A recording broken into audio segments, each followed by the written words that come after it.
A very good evening to everyone. I welcome you all for the last session of Indian Council of Philosophical Research, ICPR sponsored 3-day virtual webinar on philosophy of man, environment and sustainability, jointly organized by the PG and Research Department of Biotechnology and Swami Vivekananda Study Circle, Kongunadu Arts and Science College. Welcoming people is the most heartful asset of any great ceremony. I cordially welcome Mrs. R. Kripa Ma'am, Assistant Professor, PN Research Department of Biotechnology, to deliver the welcome address. Ma'am, please. Distinguished delegates, dear colleagues, participants and partakers. Immense warmth and great pleasure to grace all your presence in the third session of the Indian Council of Philosophical Research ICPR sponsored webinar on philosophy of man, environment and sustainability. It is a glorious moment to welcome Dr. C.A. Vasagi Madam, Secretary and Director, KASC, Syndicate Member of Bardiyar University, who support us in many unimaginable way with innovative ideas and necessary moral support. Next, I wish to welcome our beloved Principal, Dr. M. Lakshmanaswamy Sir, who give us complete creative freedom. Further, I extend my warm welcome to Dr. S.R. Madan Shankar Sir, Dean Academics, Head of the Department, PG and Research Biotechnology, KASC, who is a powerful motivator and moral support in all aspects. I'm pleased to welcome Dr. Shiv Prakash Sir, Associate Dean R&D, Head of the Department Undergraduation Program, Biotechnology, KASC, who guide us in all necessary aspects. It is my honor to welcome our Chief Guest, most distinguished versatile speaker, Dr. M. Nagalingam Sir, Assistant Professor, Department of Social Work, Indira Gandhi National Tribal University, Madhya Pradesh, for taking his precious time out and gracing the occasion with his presence. Also, I welcome all my dedicated colleagues and participants and students to this wonderful webinar. It is high time that such an event take place to highlight the challenges faced to attain sustainable development. Once again, I welcome the gathering. Now I invite Mrs. S. Bhagavi Ma'am, Guest Lecturer, PG and Research Department of Biotechnology, to introduce our chief guest. Ma'am, please. It is my honor and privilege to be introducing Dr. M. Nagalingam. He specializes in collective action and natural resources management, ecology, environment and social work, social entrepreneurship, rural and tribal community development. He has completed his PhD in community participation in tank rehabilitation project under Bardiyar University. He is a qualified UGC NET for lectureship. He has successfully completed 4 projects under different auspices from around 2004 to 2013. He is the co-project investigator under Department of Science and Technology. He has 3 ongoing funded projects. Project director for ICSSR funded minor research ongoing project and also being funded by Tribal Research and Development funded projects. He has a handful of national and international research publications and has been in a number of paper presentations and conferences and seminars. Presently, he is an assistant professor under the Department of Social Work in Indira Gandhi National Tribal University, Amarkantak, Madhya Pradesh, functioning under the Central University established by Act of Parliament. Therefore, ladies and gentlemen and dear students, I present to you Dr. M. Nagalingam, our chief guest speaker. Good evening all.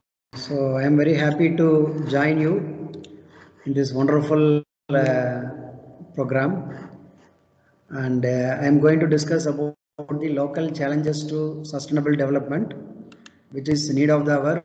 We all should know what are the challenges so that we can overcome the challenges. So I would like to start. I'm just sharing my PPT. We are going to discuss about the local challenges to sustainable development. What is meant by sustainable development? I hope the previous speakers would have already discussed about that. Quickly, I will mention the very popular, famous definition given by World Commission on Environment in 1987 itself. Sustainable development is the one that meets the needs of the present without compromising the ability of the future generations to meet their own needs. What a wonderful definition given by this World Commission on Environment. So the sustainable development is, we should not compromise the ability of the future generation to meet their own needs. So now we are taking the water from the ground, we are utilizing all the resources available to us, but this definition reminds us, alerts us, please think about the future generations. Future generations are nothing but our own children, our own grandchildren. So the generation which we are living on the earth, Mother Earth now, we have the responsibility to give the better place to our own future generations. This definition gives such a very wonderful, strong message to us. So the Sustainable Development Goals, now we have SDG. United Nations have adopted 17 Sustainable Development Goals and 169 targets as part of the United Nations 30. So it started from 2015, the Sustainable Development Goals, and the target is 2030. We have to complete all these targets 169, which are listed under the 17 Sustainable Development Goals. So it includes tackling the global environmental crisis that involves global warming, climate change, ozone layer depletion. So all these macro level issues are discussed in the goals, and targets are also given correspondingly. What are the general environmental issues in India? So rapid growth of population is there, urbanization, industrialization also there, poverty, it's a well-known problem in India issue. So among these, what are the other environmental issues? Because of this, because of the urbanization, because of the growth of population, industrialization and poverty, so the environmental issues are degrading air quality index. Everywhere we can see the big cities, every year this is reported, the quality of air. Then environmental degradation, loss of biodiversity. How many plants and animals are there in the earth? So we have to live with them. We should coexist. We have to allow other species also to live with us, live on the earth. But what happened, because of our livelihood, because of our existence, our survival, the biodiversity is, it is getting lost, it is coming down. Urbanization in Himalayas also happening. Loss of resilience in ecosystem, lack of waste management is a big issue. Everywhere in cities, dump yards are there on the very prominent place. Every city, in some cities it is outside the city, dump yards are there, but we don't know how to manage the waste. Now the problem has reached villages also. Dumping yard, plastics, non-biodegradable waste, and waste are not segregated at the source. And if you go to the destination, waste cannot be segregated at all, and human beings are managing the waste. So this is another thing. And depletion of resources, land, air, water resources, depletion, the aquifers, groundwater, we are taking it. It's like a bank saving. The amount from the bank savings SB account we are spending regularly means it should be deposited. Likewise, the water is deposited so many hundreds, thousands of years. When we are using that, are we depositing again for the coming days, for the next generation? If it is not, then depletion of such precious resource like water will happen. We cannot stop. So these are the environmental issues. with that, I am going to list out nearly a dozen local challenges: sustainable growth, inclusive growth, democratic dividend, rapid urbanization, senior citizens, poverty, inequality, shortage of drinking water, human health, consumption of energy, and deforestation. So what is local challenges? There is another term called global challenges. So global challenges are macro in nature. The entire globe, we have to work together to solve that challenges, to overcome that challenges. So that is, challenges also very big, and effort also need to be taken in that size. So that will come under the global challenges. Now we have to think locally also. We have to act locally also. So for that, we have to know the local challenges. Anyhow, if we address the local challenges, certainly it would contribute to the global challenges also. So we should know what are the local challenges and how can we address that. Once we come to know, then it will be helpful to address those challenges. So we will go one by one quickly. Sustainable growth. Sustainable growth is one of the local challenges. What is that? Is Indian growth truly sustainable? There is a concept, there is a term called growth versus development. What is growth? What is development? Growth, the definition of growth focus only the economic aspects, but the development comprises of beyond economic aspects. It covers literacy, it covers mortality rates. So like that, growth versus development. Development is a very comprehensive phenomena. Growth merely handles the economic aspects, deals with the economic aspects. So sustainable growth means, in order to ensure the strong economy, we should not put the Mother Earth at risk. We should not put the environment at risk. So the growth should be sustainable. What is sustainable? Think about the future generation. The definition says, World Commission on Environment says, think about the future generation. We should not compromise on their ability to live a very harmonious life, smooth life, desired life. So with this understanding, we will try to know what is happening, what are the challenges, what is the really India growth sustainable. So developing infrastructure is an environmentally responsible way. We have to build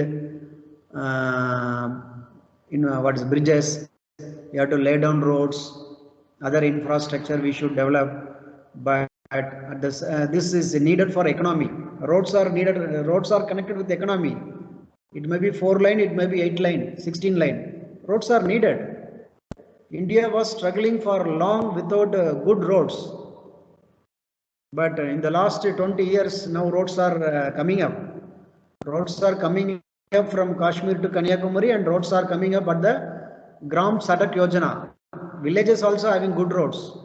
If you want to really understand the importance of roads, national highways, we have to talk to the truck drivers who is having national permit, who is going throughout India. They will know the strength of the road. They will know the utility and purpose and benefit of the good roads. So developing infrastructure is an environmentally responsible way. At the same time, while widening the road, while making the new roads, what about the trees, forest? This we need to take into account. How to enhance economic growth together with low carbon development initiatives. So this is another challenge. Economic growth is required. We need industries. We need to produce goods. We need to export so that foreign exchange will come. We need to give employment to our youth. So this will enhance the economic growth, but low carbon development initiatives. So carbon emission will be there in the industries are there. So how to do that? So proper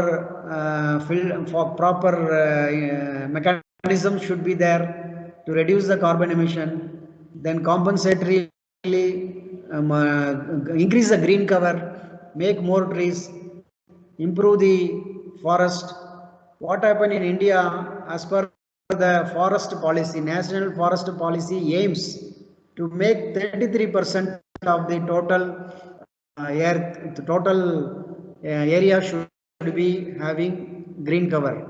Government of India national forest policy focuses, aims, makes statements that the total area should, the 1/3 of the total area should be under green cover.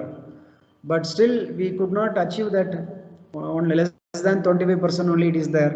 So through this way we can ensure sustainable growth, inclusive growth. This is a inclusive growth, inclusiveness.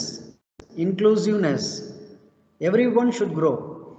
So inequalities between caste, disability, gender, region, and more. So there are so many issues related to these aspects when you talk about the growth. So cities only growing, abled person can get job. What about disability? Men are getting more education, getting job, and getting into governance, getting into politics, becoming an entrepreneur. But what about the women and regions, the periphery, some of the areas who are in the rural and tribal area? So inclusive growth we need. So we have to consider all this. This is a challenge still in India. Still region-wise, caste-wise, gender-wise inequalities are there. Gender gap in employment, political participation, I just mentioned. Gender gap is there in employment and political participation. Efforts are being taken to reduce equal pay for men and women for equal work, same work. So those initiatives are there, but whatever policies, legislations are there in place, but enforcement is another challenge to us. We have very good policies, we have enough legislations.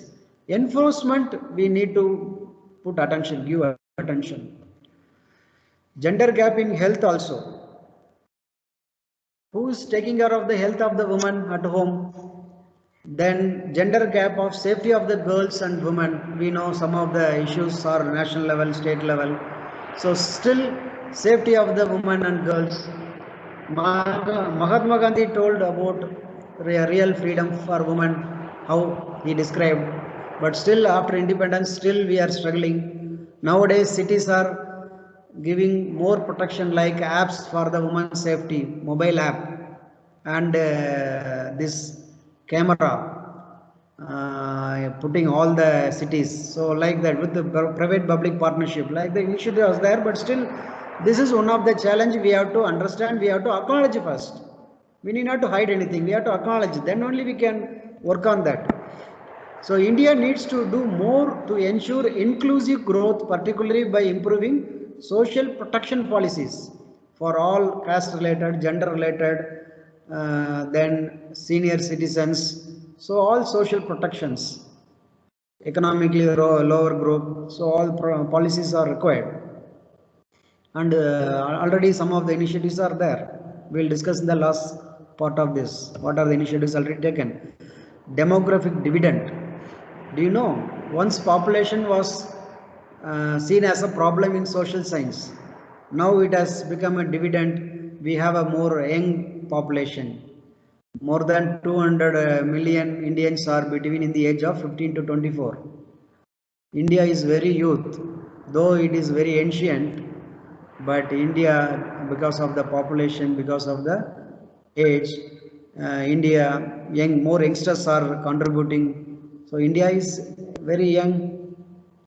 India is well positioned to make the most of growing population of working age. But to enhance the result from this, to reap the demographic dividend, India will have to manage the demand and supply of the skills and labors carefully. Many of us may know the problem of unemployability and skill sets, engineers, graduates. How many of them are very skillful on their respective domains? Accountant students are very skillful in managing the cash book, managing the accounts related aspects. Engineers, we may be electronic engineer, automobile engineer, or mechanical engineer, civil engineer. How much they are skillful when they come out from their 4 years of study? So the new education policy has addressed this issue. What is that? Vocational programs are very less in India, and skill development also very less. It is decimals. It is less than 10 decimals compared to the some of the countries who are doing very good in various products manufacturing, including Korea, Japan, US, German. India is lagging very much behind in the skill development and vocational programs. Really, we have to address, and our National Education Policy 2020 has rightly addressed this issue, acknowledged this issue that they have suggested, they have taken up. So in the coming days we may overcome this, but this is one of the challenges for us to ensure the sustainable development. Rapid urbanization, already we saw. Indian cities are growing at an unprecedented rate. So according to 2011 census, 31% of the total population are urban population. If you see the census since 1951, continuously, every 10 years, the urban population is continuously increasing. Now it has come to 31, but if you go there, it is less than 10%. Sorry, it is less than 20%. So 10% difference was there in the last few decades. Means what? The urban population is continuously increasing. Though India, predominantly Indian people are living in rural area, but considerable number of population are living in urban area, and urban population is continuously increasing because of few reasons. One is continuous expansion of the urban area is also happening. Then the projection says that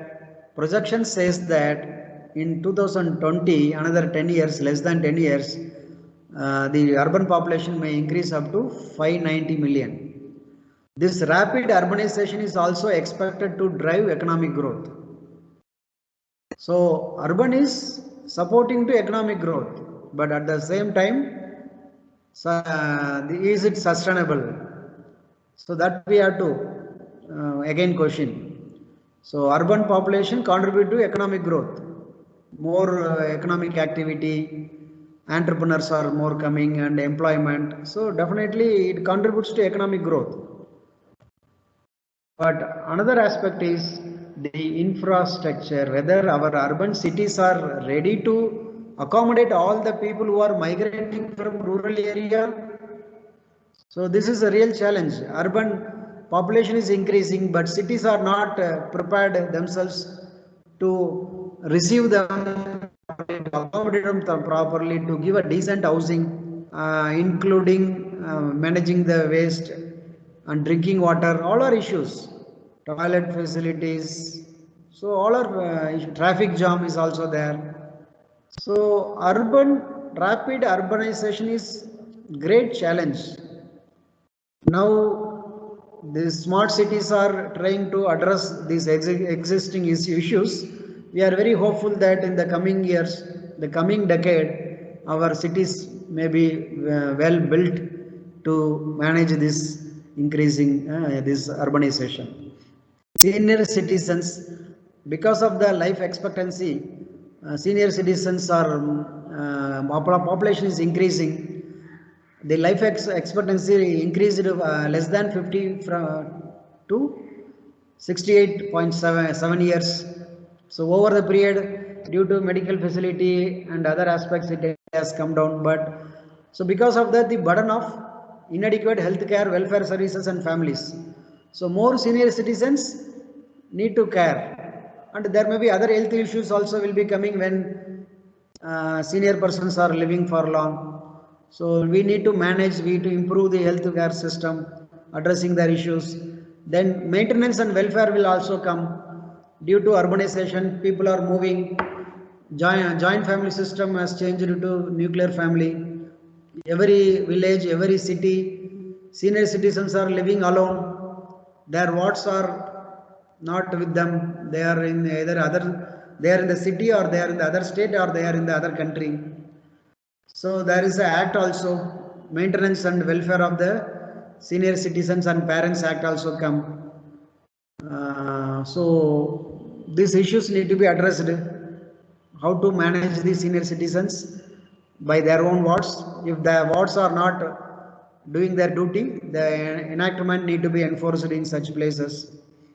So every population, children, women, elder person, everybody should be taken care of for a sustainable to achieve the sustainable development. Then poverty, India is already very known problem for India is poverty. Poverty in India is widespread, we all know. So 21% are living below poverty line according to the 2012 data. Then the recent data says that 2009 only 6.7 population are officially living under the poverty limit like that.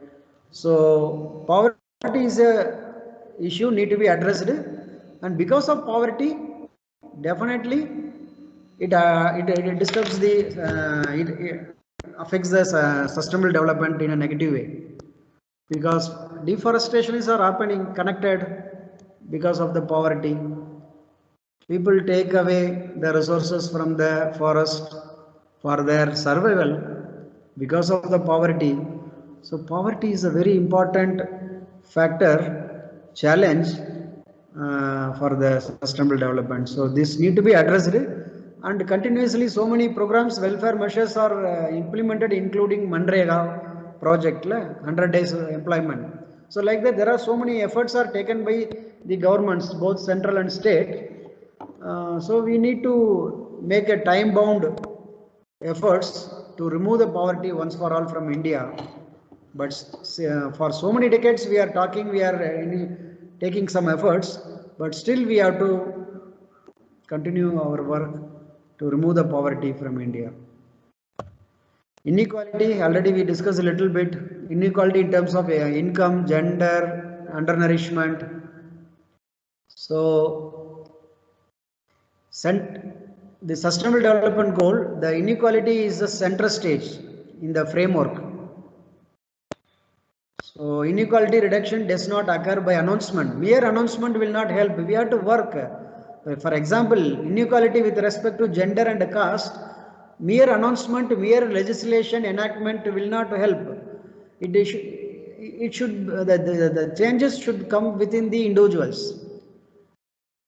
Manadil maatra vara vendum. So we need to understand, every individual need to be sensitized on these issues to bring changes at the individual level. So it does not automatically arise through economic growth. Simply you are increasing, improving the economic growth, all these inequalities cannot be. Maybe income may be, but other issues may not. So through a genuine political and social innovation only the inequality can be. So genuine political inequality, the term is very tricky here. Many people are there, many leaders are there, they are working for that. It should be very genuine, the inequality, to remove the inequality. Because so many years we are talking inequality, still it is a challenge to remove the inequality. Then we have to, our effort should be genuine, then only the desired result will come. Okay, so then shortage of drinking water. Every city it is a problem now. In village also people are struggling without drinking water. But we have a very good rainfall. The average rainfall is 1170 mm. Very good rainfall. But what happened? this rain, the maximum amount of this rainwater comes in a very short duration. It's not, it has not spread throughout the year.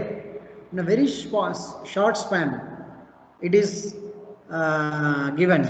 So we could not store properly, though our forefathers have built various tank, pond, eri, kolam, kannai, but still we could not store sufficient water, necessary water, and after the good rainfall still we are struggling for the water. Drinking water, every city, its usable water should be provided. Surface water is good, groundwater is there, rainwater is there. But data says only 18% of the rainwater is used effectively. Remaining are going to the ocean. So this is a great challenge. We have to address this.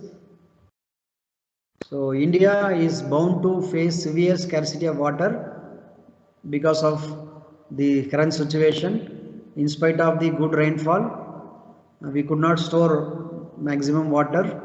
So we are facing the problem. The per capita water availability in India is coming down. See 1951 data and see 2001 data.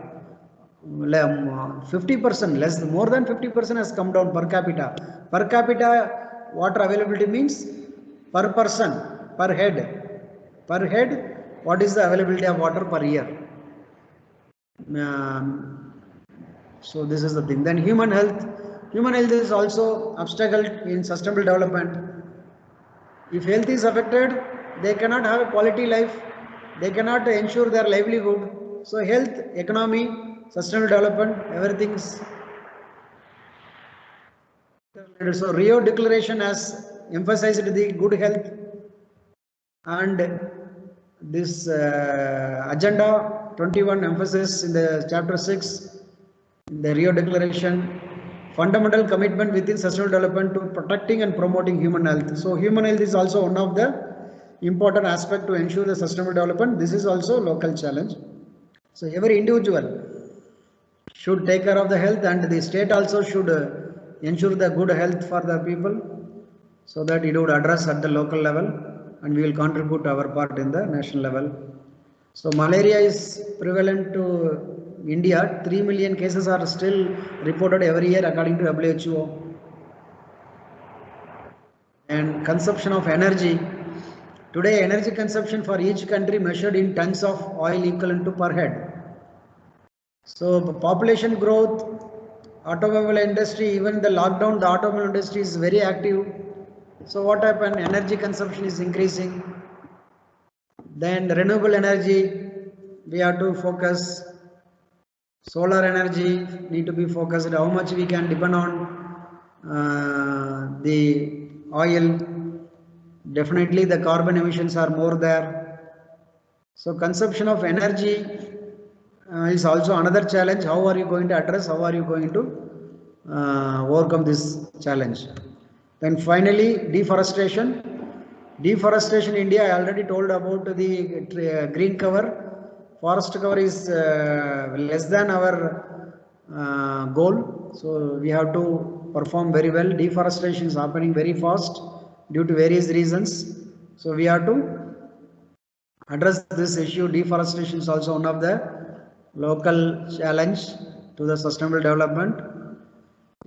Tree plantation, our former president Bharat Ratna Dr. APJ Abdul Kalam, we made a movement for tree plantation. Many individuals, school children, organization, then popular persons involved themselves in for tree plantation because of Kalamji initiative effort.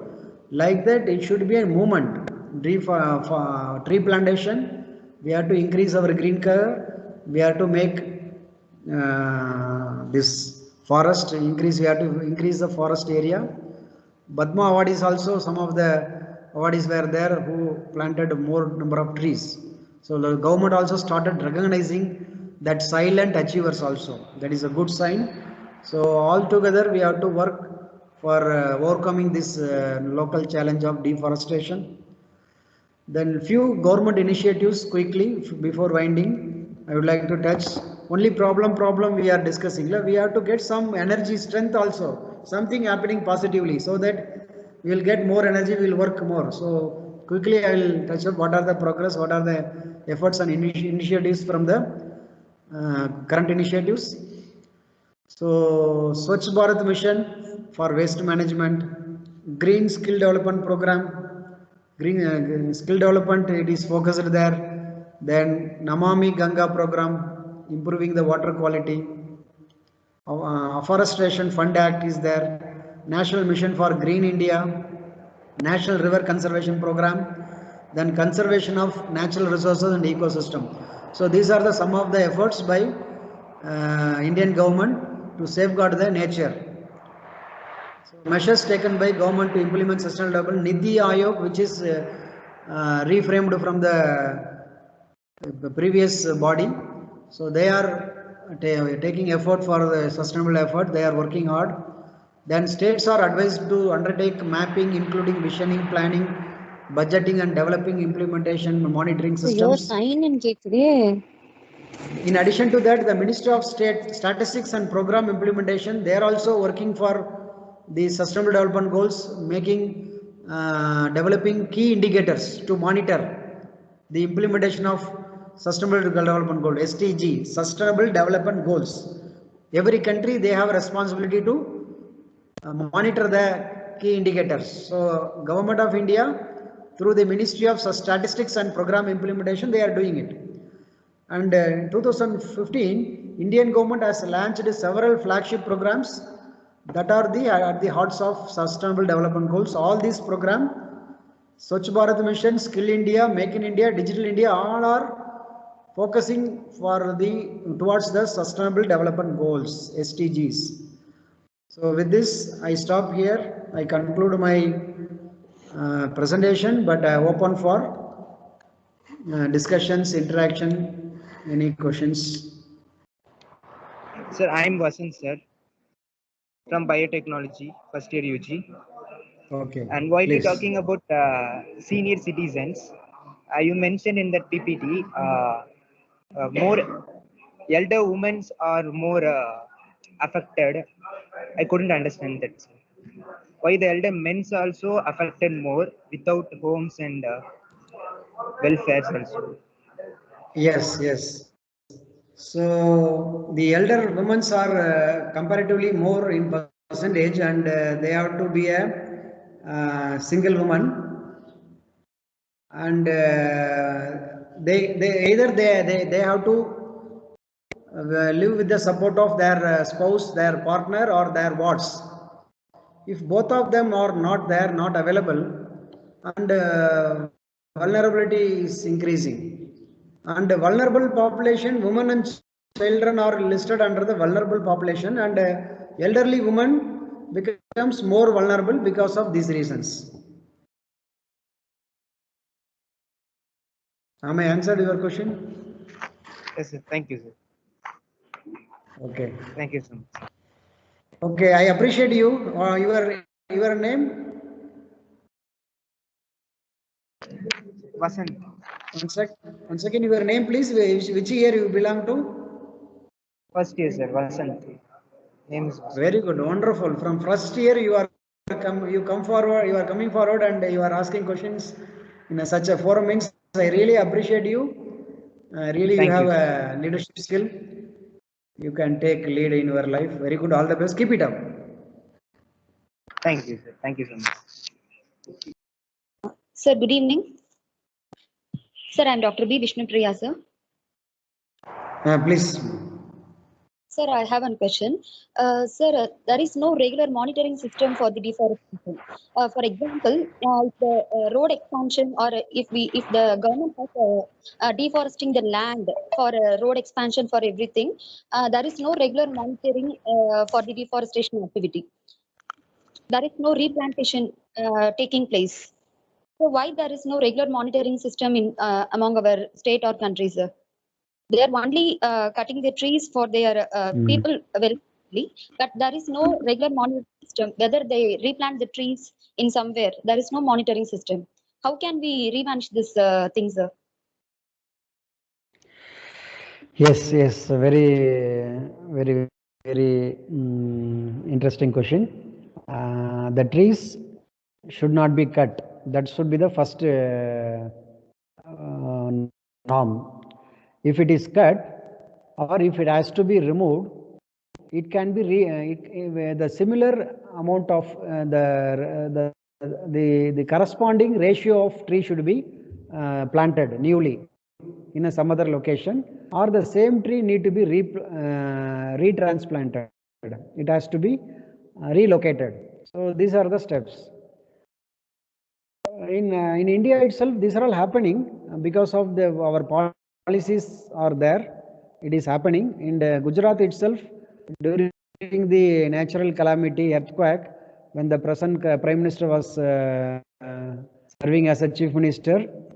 These trees were the grown trees were taken away from other places and planted in the this earthquake hit location districts. So these practices are there and norms are also there. But our problem is we have to acknowledge, we have to understand and we have to accept it. Enforcement is our problem. Our policies, our norms, sometimes our legislations, all are there. But when it comes to enforcement, it depends upon individual officer and also the organization as a whole.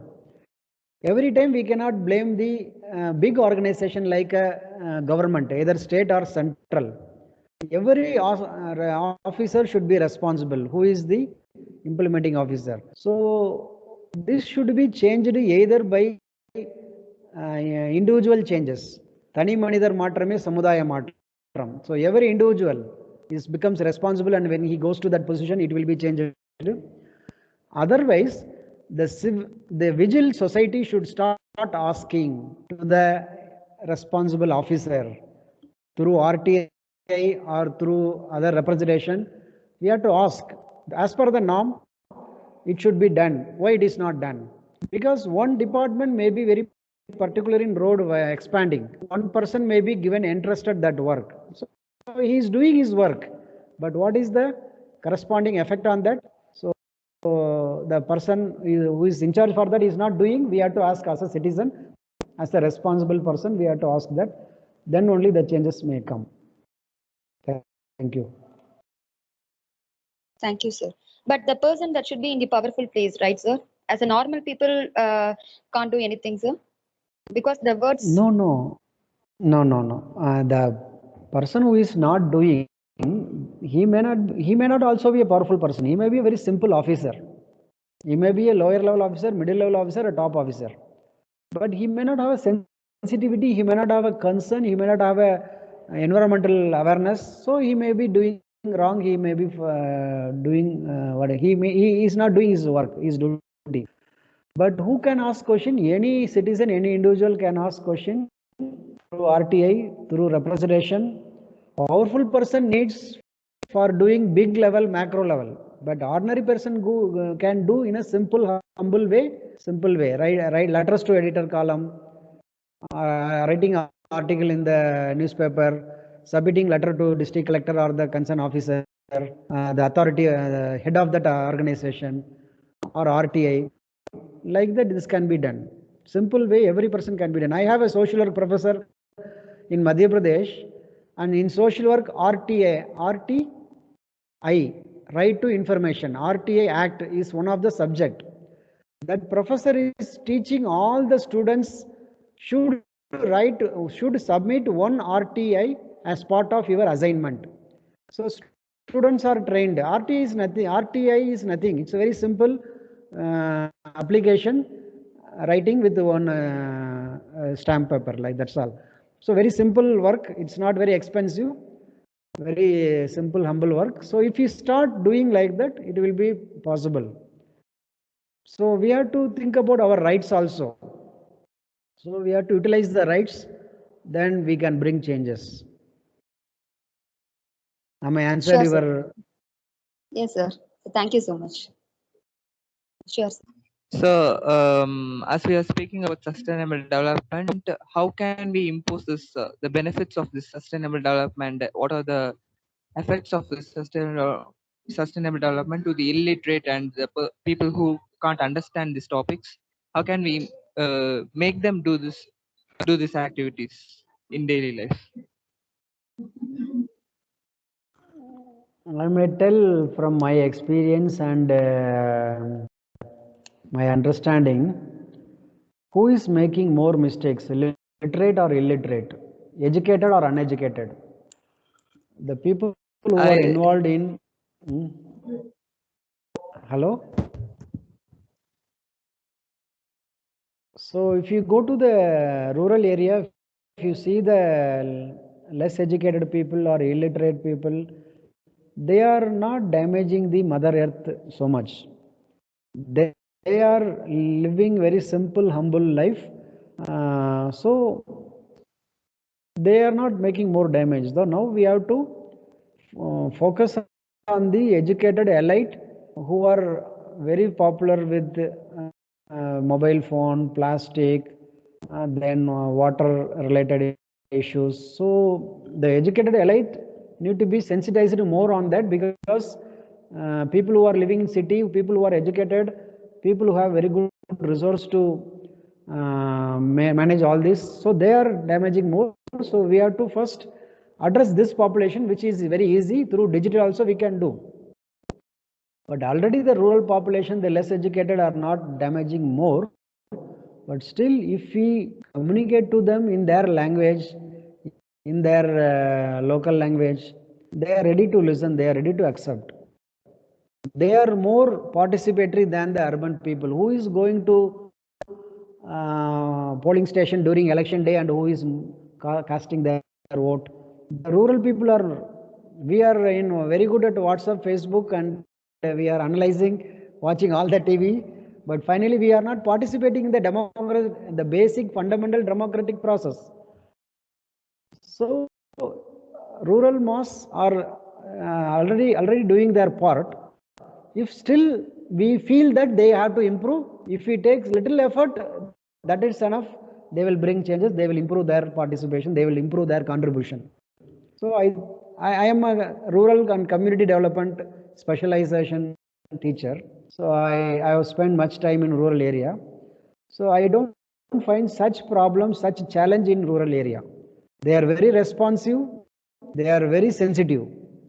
They know themselves all the informations, but still if they are lacking, if somebody from outside goes and gives inputs, they are ready to take it. They are very open, they are very humble also.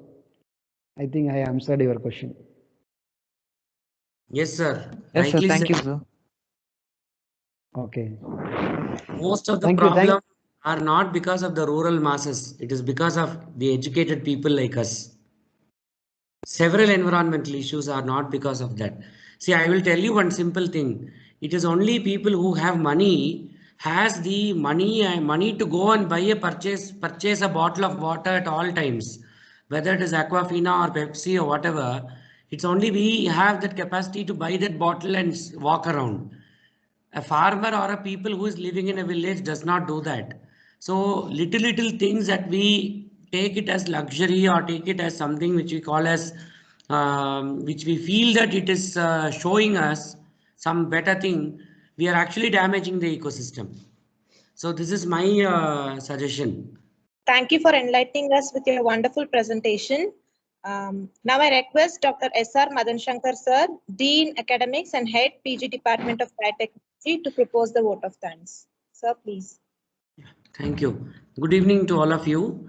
It's my privilege and pleasure to propose the vote of thanks for this valedictory session per se for the 3-day Indian Council of Philosophical Research sponsored webinar series on the thematic title that was given by them was Man, Environment and Philosophy.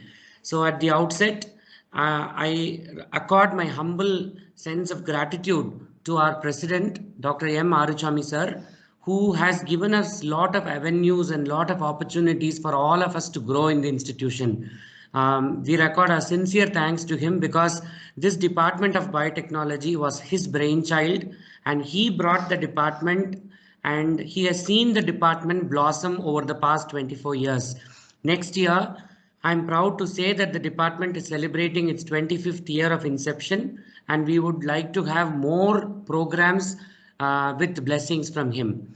I accord my sincere sense of gratitude to our very dynamic and vibrant Secretary and Director, Dr. C.A. Vasiki Madam. Madam has always been a proponent of several concepts pertaining to environment, several concepts pertaining to education, and also holistic living. And when you look into our campus itself, our campus is a green, very, very eco-friendly campus. I accord my sincere sense of gratitude to Madam for being a part and parcel of all the initiatives that we are taking from the Department of Biotechnology. Thank you, ma'am. I accord my sincere sense of gratitude to our principal, CEO, the Dean R&D, Dean R&D, Associate Dean R&D, and my own teacher, Dr. Sivaprakash, who is actually standing with me in all the endeavors which we do from the Department of Biotechnology. I would be failing in my duty if I really don't express the good thoughts and the knowledge sharing that we were able to receive in the past 3 days from our resource persons. On the first day, we had Dr. Hippu Crystal Saltnathan from Irma, Gujarat. He gave a very, very bird's eye view, it was a very deep lecture on sustainability, whose sustainability and what is sustainability. We heard real fieldwork experiences from Dr. Shobha Reddy yesterday, and today we have heard from Professor Nagalingam from Amarkantak, from Tribal University as well. And all these lectures showcase how we will have to perceive, how we will have to really look into the concept of sustainability and pass on a clean and green environment to the future generations. On behalf of the management and from the department, I express my sincere sense of gratitude, thanks, and for being a part and parcel of this lecture to all the 3 resource persons, Professor Hippu, Professor Nagalingam, and also Professor Shobha Reddy. Thank you so much. Last but not the least, I thank all the faculty members from the Department of Biotechnology, the team who did the MC. It was really good. The prayer song that was sung on the day 1, which was pertaining to environment itself, was very nice. So my heartfelt thanks to all of you. I also thank all the student participants, the beneficiaries of such programs, for being patient with us and also for listening to the program with a lot of interest. Though there were very few questions from your side, but still I understand that most of you would have got some take-home messages from all these 3 lectures. I will be failing if I don't thank the Indian Council of Philosophical Research, ICPR, New Delhi, the chairman, Dr. R.C. Sinha ji, and his team for generously giving us the money to do this webinar in the virtual mode. I once again express my thanks to all of you and being a part and parcel of this program and being with us to do this program and bring the program in a grand way. Thank you so much and have a nice evening. Thank you. Thank you, sir. The feedback link has been posted in the comment section. Participants are requested to fill the form. Certificates will be provided to the participants who have attended all the 3 sessions. I repeat, the feedback link has been posted in the comment section. Participants are requested to fill the form.